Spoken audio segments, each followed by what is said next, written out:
2025년이 시작되었습니다. 2025년을 시작하면서 많은 분들이 걱정을 많이 하십니다. 정치적으로도 혼란하고 우리가 경제적으로도 더 많이 힘들 것이다.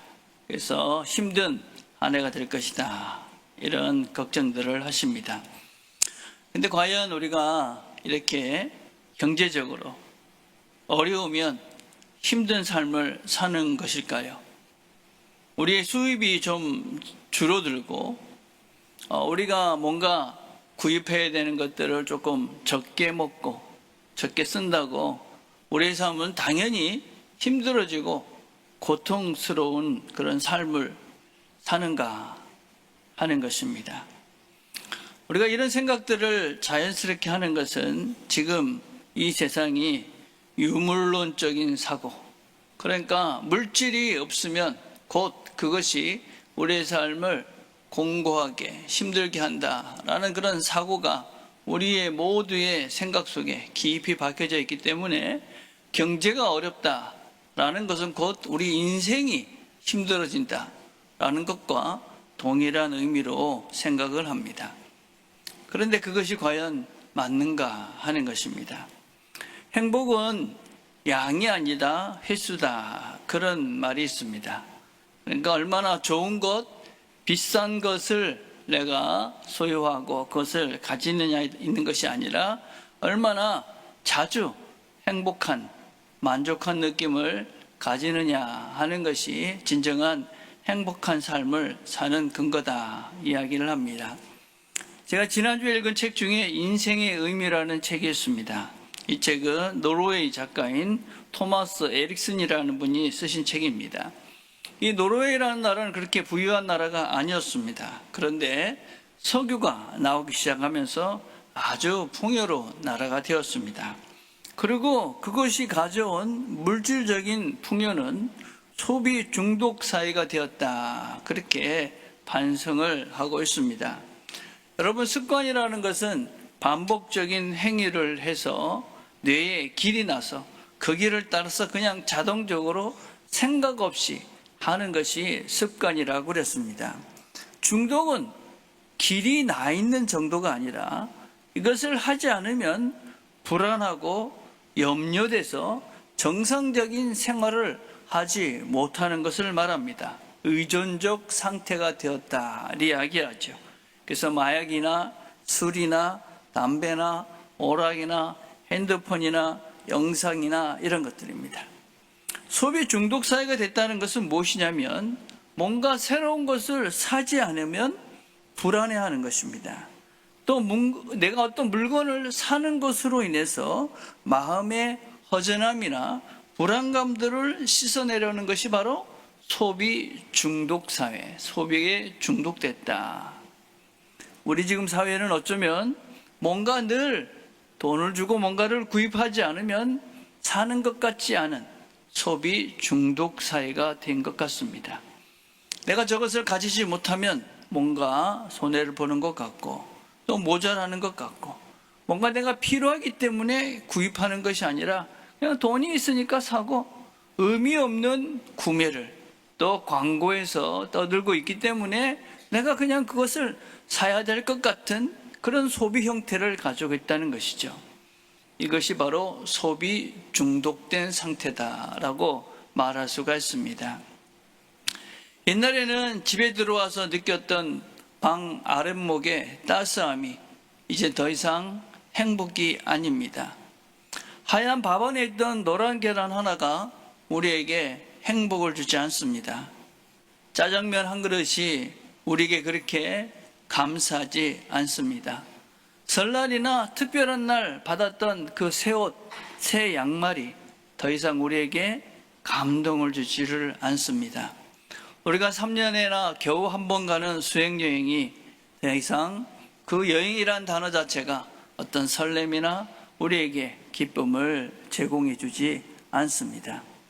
반대로 내가 돈을 쓰지 않고 또 남이 가진 것을 가지지 못하면 불안해하고 허전해하고 뒤처지는 인생 같고 그런 소비 중독 상태에 우리가 빠져 있는 것입니다.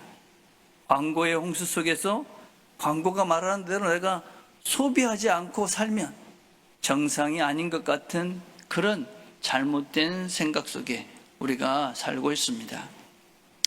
우리는 코로나를 겪으면서 정말 중요한 것이 무엇인지 다시 한번 깨달았습니다. 날마다 평범한 일상이 소중하다. 어떻습니까? 여러분, 다시 날마다 평범한 일상, 지금 우리가 여기 와서 드릴 수 있는 이 예배와 마스크 없이 드릴 수 있는 예배와 여러분들 일상 속에서 사람들을 만나면서 아무렇지도 않게 이야기할 수 있는 그것 순간순간마다 여러분들 그것이 참 감사하다. 그러면서 우리의 감사의 생활을 하는지 모르겠습니다. 특별히 그리스도인들은 평범한 일상 가운데서 하나님이 함께 하시는 것이 얼마나 소중한 것인지, 우리가 하나님께 예배할 수 있고 하나님께 기도할 수 있는 이것이 얼마나 소중했는지 깨달았다고 할 수 있습니다. 일상에서 하나님과 함께하는 삶, 그것이 사실은 하나님이 원하시는 우리가 살아야 되는 풍요로운 삶입니다. 우리에게 올해 표현은 무엇이냐면, 내가 온 것은 양으로 생명을 얻게 하고 더 풍성히 얻게 하려는 것이다. 더 풍성한 삶을 살자 하는 것입니다. 더 풍성한 삶을 살자. 어떤 면에서는 물질은 조금 부족해도 또 우리가 그전보다 수입이 줄어들지 모르지만 가진 것은 없어도 우리는 충분히 풍성한 삶을 살 수 있는 존재들임을 세상에 증거하며 살자 하는 것입니다. 왜냐하면 하나님 아버지는 풍성하시고 넉넉하신 분이시고 또 그분 안에만 진정한 풍성한 삶이 있기 때문에 그렇습니다. 우리가 예수님을 닮아가고 예수님이 원하시는 삶을 살게 된다면 바로 이 하나님이 우리에게 주시는 풍성한 삶을 살 수가 있습니다. 에베소 3장 18절과 19절이 이렇게 말합니다. 능히 모든 성도와 함께 지식에 넘치는 그리스도의 사랑을 알고 그 넓이와 깊이와 높이와 깊이가 어떠한지 깨달아 하나님의 모든 충만하시는 것으로 너희에게 충만하게 하시기를 구하노라. 하나님께서 우리들에게 원하시는 것이 무엇이냐? 그 하나님의 넓이와 깊이와 길이와 이 모든 것들을 깨닫고 그 안에서 충만한 삶을 살라 하는 것입니다. 여러분, 우리가 하나님의 사랑을 알고 그 사랑 안에 산다. 그러면 우리는 충분히 이 땅의 물질 때문에 우리가 가지지 못하는 그 소유의 적고 많음의 문제가 아니라 하나님의 사랑 안에서 충분히 사랑하면서 그 하나님의 크신 풍성함들을 누리며 살 수가 있습니다. 하나님께서 우리들에게 새로운 생명을 주셨습니다. 예수를 믿게 했지요. 예수를 알게 되고 우리는 새로운 삶을 시작할 수가 있게 됐습니다. 하나님이 세상을 만드셨습니다. 그리고 사람을 만드셨죠. 그리고 사람들에게 어떤 명령을 주셨냐면 이 모든 것들을 다스려라. 이 모든 것들을 너희들이 돌보라. 이 모든 것들을 너희들이 누려라. 그래서 이 세상의 이 모든 것들을 사람들에게 주시면서 맡기시고 그것을 누리라고 우리에게 주셨습니다. 그래서 하나님은 우리가 이 땅을 살면서 그 모든 것들을 누리시기를 기대하십니다. 우리는 지금 무엇을 여러분들은 누린다고 생각하십니까? 내가 가지고 있는, 내가 입고 있는, 내가 자고 있는, 내가 먹고 있는 그것만이 여러분들은 내가 누리는 것이라고 생각하십니까? 아니면 이 모든 천지우주에 펼쳐져 있는 수많은 것들을 보면서 그것들을 누리시면서 하나님이 만드신 그 창조의 그 모든 것들을 보면서 그래, 하나님이 나를 위해서 이 태양을 만드셨지. 하나님이 나를 위해서 이 나무를 키우셨지. 하나님이 나를 위해서 이 강들을 만드셨지. 하나님이 나를 위해서 이 바다를 만드셨지. 그래서 하나님 만드신 이 모든 것들을 보면서 하나님을 누리십니까? 하나님을 누리라는 것은, 하나님이 우리에게 원하시는 것들은 단순히 우리가 먹고 마시고 즐기는 내 안에 내 것이라는 그 제한된 이기적인 그 한계 속에서 우리 인생을 살라는 것이 아니라, 하나님 만드신 이 모든 것들을 보면서 누리라고 하나님이 우리를 이 땅에 만드시고 놓아두신 것입니다. 하나님은 아담과 하와를 만드셨습니다. 모든 것들을 누려라. 근데 하나만 하지 마라 그랬죠. 무엇입니까? 선과 악을 알게 하는 나무를 먹지 말라. 여러분, 그것은 하나님께서 우리들에게 완전한 자유를 주셨다는 의미입니다. 하나님이 너 스스로가 하나님을 선택할 수 있고, 또 하나님이 원치 않은 것도 선택할 수 있는 존재라는 것을 우리에게 상징적으로 보여주는 것이 선악을 알게 하는 나무입니다. 하나님은 우리가 모든 것들을 선택할 수 있는 완전한 자유를 주셨습니다. 우리는 하나님을 선택할 수도 있고 하나님이 아닌 것을 선택할 수도 있습니다. 하나님을 거부할 수도 있다는 것입니다. 하나님께서 우리에게 주신 것들을 우리는 거부하고 하나님이 하지 말라는 선악과를 먹었습니다. 그것이 죄라고 부르는 것입니다. 하나님이 원하시는 것을 선택하지 않고 원하지 않는 것을 선택하며 사는 인생들은 결국 육신의 정욕을 따라 살아가며 멸망의 길, 영원히 죽음을 길로 가는 인생을 삽니다. 하나님께서는 다시 한번 이 사랑의 하나님은 우리에게 기회를 주셨습니다. 그것은 바로 자기 아들을 보내셔서 예수님께서 다시 하나님을 선택할 수 있는, 그래서 하나님이 원하시는 그 길을 선택할 수 있는 길들을 열으시고 우리에게 그 길을 선택하며 영생과 풍성한 삶을 살도록 우리에게 그 길을 열어주셨습니다. 오늘 본문은 이렇게 말합니다. 생명을 주신 것은 더 풍성한 삶을 살게 하려 하심이라. 우리가 다시 한번 하나님께서 우리가 죄를 선택하며 하나님이 아닌 것들을 선택하며 살았던 우리에게 다시 한번 하나님께서 기회를 주셔서 이제는 너희에게 자유가 주어졌으니 죄의 종이 아닌 이제는 너희가 선을, 하나님을 선택할 수 있으니 하나님을 선택하라. 생명을 주신 것입니다. 그리고 하나님은 그 생명을 통해서 풍성한 삶, 넘치는 삶, 흘러넘치는 만족한 삶을 살라고 우리에게 생명을 주신 것입니다. 여러분, 우리가 예수를 믿는다는 것은 죽어서 천국 가는 존재, 그것으로 예수를 믿는 이유의 전부는 아닙니다. 우리가 죽어서 천국 가는 것도 대단히 중요합니다. 그러나 하나님은 지금 여기서 그 하나님의 길을 선택하며 생명과 진리의 걸음을 걸어가라고 우리에게 새로운 생명을 주신 것입니다. 어떻게 우리가 그 하나님께서 주신 새로운 생명으로 풍성한 삶을 살 수 있는가? 오늘 본문에는 이렇게 이야기하죠. 나는 선한 목자다.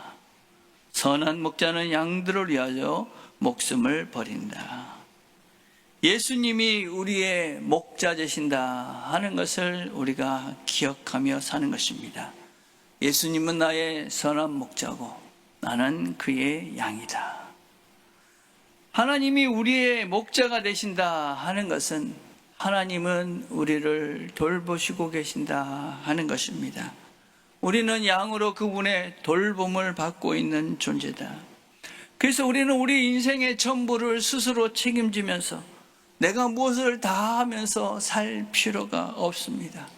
아니, 우리는 그렇게 할 수가 없습니다. 하나님은 우리의 양, 우리가 양이시기에, 우리가 양이기 때문에 하나님은 우리가 목자가 되신 그분께서 우리의 인생을 책임지고 이끌어 가신다라고 우리에게 말씀하십니다. 하나님께서 이 세상을 만드시고 우리에게 하나님을 선택할 수 있는 기회를 주셨듯이 우리는 다시 선택할 수 있는 기회를 하나님이 주십니다. 네 마음대로, 네가 원하는 대로, 네 뜻대로, 네 목적을 이루면서 네가 육신을 따라서 죽음과 멸망의 길을 선택하며 살 것인가? 아니면 하나님이 우리의 목자 되시니 그분의 인도함을 따라서, 그분의 인도하심을 기대하며 그분이 가신 길을 따라가며 우리가 하나님을 선택하며 하나님의 길을 갈 것인가? 우리는 다시 선택을 해야 하는 것입니다. 그래서 우리가 그분이 나의 선한 목자 되심을 믿고 우리의 삶을 그분께 의지하게 될 때 우리는 그분의 인도함을 받으며 그분이 이끄시는 풍성한 삶을 삽니다. 우리가 잘 아는 시편 23편은 이렇게 말합니다. 여호와는 나의 목자시니 내게 부족함이 없으리로다. 그가 나를 푸른 풀밭에 누이시며 쉴 만한 물가로 인도하시는 도다. 다윗은 목자였고 그는 목자가 어떤 역할을 해야 되는지 잘 알았습니다. 그래서 그는 여호와가 자신의 목자가 되시고 그 목자 되신 그분은 자기에게 부족함이 없는 삶을 살게 할 것일 거라고 그는 믿고 있었습니다. 우리는 살면서 늘 부족함을 느낍니다. 그리고 내가 원하는 것을 하나님께서 채워달라고 간구합니다. 우리는 내 지위가 더 필요합니다. 나는 물질이 더 필요합니다. 내 지식이 필요하고 내 자녀의 번성이 더 필요합니다. 그렇게 하나님께서 이것들을 채워주시기를 늘 간절히 아뢰고 소원합니다. 근데 하나님은 우리에게 물론 우리가 필요한 것들을 채워주시기도 합니다. 그러나 좀 더 본질적인 필요들을 주십니다. 우리에게 하나님의 사랑을, 우리에게 하나님의 넉넉한 마음을, 우리에게 하나님의 겸손한 마음을, 우리에게 하나님의 온전한 인내를, 온유한 마음들, 우리에게 정말 필요한 것이 무엇인지 아시는 그분께서는 우리에게 이 땅에서 필요한 그런 물질과 명예와 권력과 힘들, 물론 그런 것을 주실 때도 있지만 본질적으로 우리에게 필요한 것들을 주십니다. 우리에게 무엇이 부족합니까? 여러분들이 지금 정말 무엇이 부족하다고 느끼시며 살아갑니까? 무엇이 정말 부족할까요? 우리에게 정말 필요한 것을 하나님께서는 우리에게 채워주십니다. 그래서 하나님께서는 우리의 부족을 채우시며 우리를 푸른 풀밭에 뉘우시고 쉴 만한 물가로 인도해 가십니다. 나를 푸른 풀밭에 누이시며, 여러분, 양들은 아주 민감한 존재이기 때문에 잘 눕지 않습니다. 언제 눕느냐? 배가 부를 때, 두려움이 없을 때, 누가 나를 건드리지 않을 때, 누가 나를 이제 더 이상 괴롭게 하지 않을 때, 그것을 할 때 양들은 기꺼이 눕는다고 그럽니다. 목자가 있어서 그 목자가 나를 충분히 먹일 거야. 목자가 있기 때문에 어떠한 적도 다 막아줄 거야. 목자가 있기 때문에 나를 더 이상 두렵게 하는 어떤 것도 오지 못할 거야. 그런 것을 알 때 양들은 기꺼이 누워서 쉼을 얻습니다. 여러분들은 언제 쉼을 가지십니까? 언제 안심하고 누워서 이제는 쉬어도 되겠구나 안심하며 쉼을 누리십니까? 하나님은 우리의 목자가 되십니다. 우리에게 먹을 것을 충분히 공급하십니다. 우리의 적들을 하나님께서 다 막아주십니다. 나를 귀찮게 하는 모든 것들을 하나님은 막아주십니다. 그것은 하나님이 나의 선한 목자가 되신다는 믿음을 가지고 그분을 신뢰하는 사람들이 누릴 수 있는 세계입니다. 그것이 우리가 하나님을 신뢰하는 실제인 것입니다. 여러분이 정말 쉴 수 있다면, 나의 목자 되시는 그분이 있기에 나는 쉴 수 있다면 그렇다면 우리의 믿음은 실제인 것입니다. 그러나 그렇지 못하고 여전히 하나님을 믿는다 하지만 늘 두려움에 떨고 있고 무엇을 먹을까, 무엇을 마실까, 무엇을 입을까 염려하면서 늘 걱정하여 염려 속에 산다고 있다면 우리는 지금 여호와가 나의 목자 되심을 온전히 신뢰하지 못하고 사는 것이지. 오늘 우리는 이런 찬양을 했습니다. 주는 나를 기르시는 목자요, 나는 주님의 귀한 어린 양, 푸른 불밭 맑은 시냇물가로 나를 늘 인도하여 주신다. 이번 한 주 이 찬양을 늘 부르시면서 그 하나님을 기억하시며 살았으면 좋겠습니다. 하나님은 우리의 목자가 되십니다. 세상의 소리에 휘둘리지 마시고, 이런저런 광고에 휘둘리지 마시고, 이런저런 정치적인 유튜브에 흔들리지 마시고, 주는 나를 기르시는 목자요, 나는 주님의 귀한 어린 양이다. 그분은 나를 푸른 풀밭으로 맑은 시냇물가로 나를 인도해 가신다. 걱정하지 말고 오늘도 잘 주 안에서 쉬자. 그런 마음으로 한 주를 살아가시기를 바랍니다. 우리의 삶을 살아가면서 그러나 우리의 목자 되시는 그분은 우리를 늘 푸른 초장과 실만한 물가로 이끌어가지는 않습니다. 때때로 하나님은 우리가 필요하기에 사망의 음침한 골짜기로 우리를 이끌어 가십니다. 사망의 음침한 골짜기로 다닐지라도 해를 두려워하지 않을 것은 주께서 나와 함께 하심이라. 주의 지팡이와 막대기가 나를 안위하시나이다. 사망의 음침한 골짜기. 여러분, 실제 사망은 음침해 보이고 어두워 보입니다. 우리 인생의 마지막 길에 사망의 그 골짜기를 지날 때도 주님은 우리와 함께 하시며 우리를 안위 보호해 가실 것입니다. 우리 모두는 언제 그 시간을 다 겪게 될 것입니다. 우리 모두는 그 사망의 음침한 골짜기를 걸어 들어가야 되는 그 시간이 우리 모두에게는 올 것입니다. 그러나 걱정하지 마시기를 바랍니다.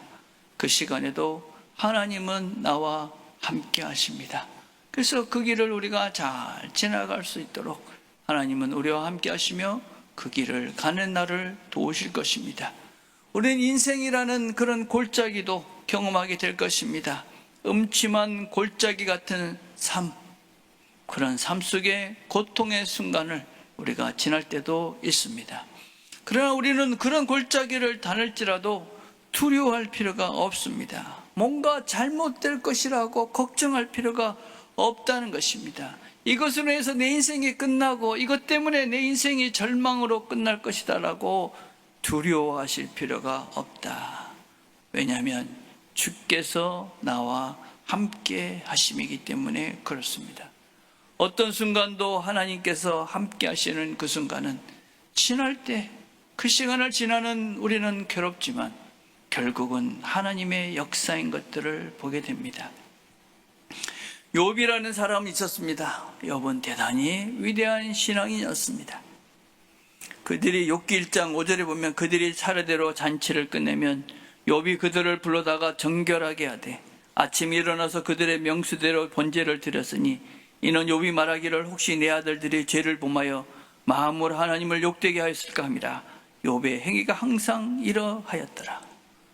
잔치를 하고 나면 혹시라도 우리 아들들이 입으로나 행위로나 범죄했을지도 모르니까 그것 때문에 하나님께 제사를 드릴 정도로 철저하게 하나님을 신뢰했던 정말 정당한, 정말 대단한 믿음을 가지고 있던 사람이 바로 욥이었습니다. 하나님이 얼마나 이 욥이 대단했던지 사단에게 자랑을 할 정도로, 그럴 정도로 대단한 사람이 욥이었습니다. 근데 그에게 절망의 순간이 옵니다. 아무런 잘못도 하지 않았는데 모든 재산도 나가고 자녀도 다 잃어버리고 아내도 떠나가 버리고 자신의 몸도 망가지는 절망의 순간이 옵니다. 그 절망의 순간이 왔을 때 하나님을 향해서 불평합니다. 자신의 탄생을 저주하기도 합니다. 하나님을 향해서 도대체 왜 그러시냐고 저항하기도 합니다. 주변에 있는 사람들은 그것은 너의 죄 때문이라고 그 욥을 정죄합니다. 회개하라고 비난합니다. 그러나 욥은 그 순간에, 그 고통의 순간에도 하나님과 함께하며 하나님과 함께 다툼을 합니다. 변론하고 싸우고 고난하고, 그리고 하나님께 부르짖고, 하나님 도대체 왜 그러십니까? 그러나 그런 욥의 곤란과 환난의 순간이 지나며 욥은 이렇게 고백합니다. 내가 주께 대하여 귀로 듣기만 하였사오나 이제는 눈으로 주를 배움나이다. 귀로 그냥 듣는 것이 아니라 눈으로 보았다. 내가 실제를 확인했다. 하나님이 여기 계시는구나 하는 것을 확신할 수가 있었다. 여러분, 성경의 많은 부분에서 하나님을 본 사람들은 다 무서워 떨며 죽음을 당했습니다. 근데 욥은 그 절망과 죽음의 고통 가운데 그 시간을 지나고 난 다음에 하나님을 눈으로 보는 영광을 누리게 됩니다. 여러분, 인생을 살아가면서 어떤 순간이 가장 기쁨의 시간이 될 수 있을까요? 어떤 순간이 가장 영광스러운 시간이 될 수 있을까요? 과연 우리는 어떤 시간이 가장 찬란한 시간이 될 수 있을까요? 과연 어떤 시간이 우리 삶에 우리를 가장 풍성하게 하는 시간이 될 수 있을까요? 그것은 바로 하나님을 체험하고 하나님을 볼 수 있는 시간입니다. 하나님이 여기 계시구나. 하나님이 여기 계시구나. 그 시간을 언제 경험할 수 있느냐? 사망의 음침한 골짜기를 지나는 순간 하나님이 여기 함께 하시는구나. 우리는 사망의 음침한 골짜기를 지나가면 하나님을 붙잡을 수밖에 없습니다. 하나님밖에 답이 없다는 것을 알기에 그분을 신뢰할 수밖에 없고 그분을 붙잡을 수밖에 없습니다. 간절한 것이고 간절한 갈망인 것입니다. 그래서 하나님을 만나는 것입니다. 하나님을 경험한 것이지요. 그러고 난 다음에는 우리의 인생이 달라지는 것입니다. 주께서 내 원수의 목전에서 내게 상을 차려주시고 기름을 내 머리에 부으셨으니 내 잔이 넘치나이다. 여러분, 다윗과 같은 인생 속에서 수많은 어려움이 있었지만 하나님을 만나고 난 그 절망과 음침한 골짜기를 지나고 난 다음에 그가 깨닫는 것이 바로 내 잔이 넘치는 풍성한 삶입니다. 그래서 내 평생의 선하심과 인자하심이 반드시 나를 따르리니 내가 여호와의 집에 영원히 살리로다. 우리는 이런 인생 속에서 이런저런 고난과 또 풀밭과 실만한 물가를 겪어가면서 우리는 영원한 하나님의 집으로 가게 되어집니다. 그 길을 하나님과 함께 걸어가는 것, 그게 신앙생활이고, 그분은 나의 선한 목자가 되시는구나, 그걸 깨닫고 살아가시는 분이 바로 인생에서 풍성한 삶을 사시는 겁니다. 그런 풍성한 삶을 산다는 것은 그냥 막연한 것이 아닙니다. 오늘 본문을 보니까 이렇게 말합니다. 나는 선한 목자라. 나는 내 양을 알고 양도 나를 안다. 나도 하나님을 알고 하나님도 나를 안다. 어떻게 구체적으로 아느냐? 문지기는 그를 위하여 문을 열고 양은 그의 음성을 듣나니 그가 자기 양의 이름을 각각 불러 인도하여 내느니라. 자기 양을 다 내온 후에 앞서가면 양들이 그의 음성을 아는 고로 따라온다. 우리는 이 길을 걸어가면서 그분이 나의 선한 목자가 되신다 하는 것을 그냥 막연히 그냥 걸어가는 것이 아니라 그분의 음성을 들으며 그분이 나를 아시기에 또 나도 그분을 아시기에 그분의 음성을 들으며 걸어가는 것이 이 땅을 사는 우리가 풍성한 삶을 사는 비결이라는 것입니다. 우리는 그분의 음성을 들으며 따라가셔야만 합니다. 하나님의 음성을 들으시며 따라가셔야만 합니다. 아무런 소리도 없이 그냥 죽을 때, 죽을 몸을 지나갈 때 그때 예수가 오는 것이 아니라 우리 안에 계시는 성령께서, 우리 안에 계시는 하나님께서 우리에게 말씀하시고 우리를 하나님의 말씀으로, 하나님의 음성으로 우리를 이끌어 가십니다. 하나님이라는 분과 나의 관계를 너무나도 추상적이고 막연하게 생각하는 분들이 계십니다. 우리의 삶의 실제와는 아무런 상관이 없는, 죽으면 죽을 때 천국에서나 만날 수 있는 분이라고 오해합니다. 그렇지 않습니다. 달라스 윌라드라는 분은 평생 하나님과 대화하며 사셨던 분입니다. 그분은 이렇게 말합니다. 하나님은 우리와 끊임없이 대화하시는 분이다. 끊임없이 대화하시는 분이다. 그분은 우리의 입을 만드셨고 우리의 귀를 만드셨습니다. 근데 왜 우리와 대화하지 않으시겠습니까? 하나님은 끝없이 우리 안에 계시는 성령님을 통해서, 우리 안에 계시는 하나님의 본체를 통해서 우리에게 끝없이 말씀하십니다. 그 하나님의 음성에 우리가 관심을 가지고 그 음성을 들으려 하면 우리는 우리 안에서 말씀하시는 그분의 음성을 듣습니다. 우리가 우리 주변의 사람을 통해서도 듣습니다. 하나님의 말씀을 통해서도 듣습니다. 나는 정말 하나님의 음성을 들으며 하나님의 인도하심을 따라서 살아가고자 하는 갈망이 있는가? 갈망이 있는가? 정말 나는 하나님께서 나에게 말씀하시는 대로 살아가고 싶은 절실한 마음이 있는가? 하나님께서 나에게 말씀하시면 나는 듣고 순종할 마음이 있는가? 그런 말씀, 하나님의 말씀을 들으려는 갈망은 우리로 하여금 하나님의 음성을 듣게 합니다. 선한 목자 되신 그분께서 우리의 모든 것들을 아시고 또 우리는 그분의 음성을 알아들을 수가 있게 됩니다. 알아들을 수가 있어요. 그래서 제일 먼저 시작해야 될 것이 있습니다. 그것이 무엇이냐? 성경을 읽는 것입니다. 나는 정말 하나님의 뜻을 알고 하나님의 뜻대로 살고 싶어. 그러면 성경은 무엇이냐?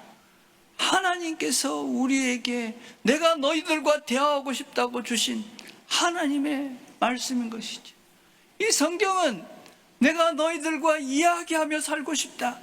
내 뜻을 너희들에게 밝히 보여주고 싶다. 내가 원하는 삶을 너희들이 살게 하고 싶다. 그래서 주신 책이 성경입니다. 그래서 우리는 성경을 잘 읽으시면 하나님이 우리에게 말씀하시는 것을 깨달아갈 수 있고, 성경뿐만 아니라 하나님은 우리에게 이런 설교 시간을 통해서 또 주변의 신앙의 친구들을 통해서 환경을 통해서 여러 방편을 통해서 우리에게 말씀하십니다. 여러분, 그래서 그 말씀을 들으며 살아가는 것이 신앙인의 걸음입니다. 그 선한 목자 되신 분이 우리에게 말씀하시고 우리를 말씀으로 이끌어 가신다. 그것을 믿고 그분이 나한테 말씀하실 거야. 그래서 조용히 묵묵히 그분의 음성을 들으려는 시간을 기꺼이 내서 그분의 음성을 듣고 사는 자들이 예수가 우리의 선한 목자가 된다 하는 것을 삶 속에서 누리며 풍성한 삶을 사는 것입니다. 문제는 세상에는 가짜가 참 많습니다. 사꾼이 많다는 것이죠. 어떻게 사꾼을 알 수 있는가? 여러분, 내일 아침에 날마다 행복한 묵상을 들어보십시오. 어떻게 사꾼을 분별할 수 있는지 여러분이 깨달아갈 수 있을 것입니다. 예수님은 우리의 선한 목자 되심을 어떻게 우리가 확인할 수 있습니까? 그분은 우리를 위해서 기꺼이 죽으신 분입니다. 오늘 10장 11절에 이렇게 말합니다. 나는 선한 목자라. 선한 목자는 양들을 위하여 목숨을 버리거니와. 15절에서도 이렇게 말합니다. 나는 양을 위하여 목숨을 버리노라. 17절에 또 이렇게 말합니다. 내가 내 목숨을 버리는 것은 왜 죽으셨습니까? 양들을 위해서입니다. 양들을 위해서. 양들을 위해서. 여러분, 그분이 우리를 위해서 죽으신 것입니다. 그분이 우리의 모든 죄를 사하시고 우리에게 새로운 길을 여시고 우리에게 그분이 우리를 위해서 죽으시고, 그리고 그것은 끝난 것이 아니라 죽어도 산다는 것을 보여주시기 위해서 죽으시고 부활하셔서 인생의 참다운 진리된 삶이 무엇인가를 우리에게 보여주셨습니다. 그러면서 그분이 우리에게 말씀하시는 것이죠. 내가 너희들을 이렇게 사랑한다. 그분의 십자가를 생각하면 바로 우리를 사랑하신 하나님의 사랑의 증거입니다. 우리는 그 사랑을 기억하시고 그 사랑을 생각하시며 살면 됩니다. 자녀들은 부모가 자녀들을 얼마나 사랑하는지 잘 모릅니다. 그러나 모든 부모는 자녀가 그 사랑을 알든 모르든 자녀들을 사랑합니다.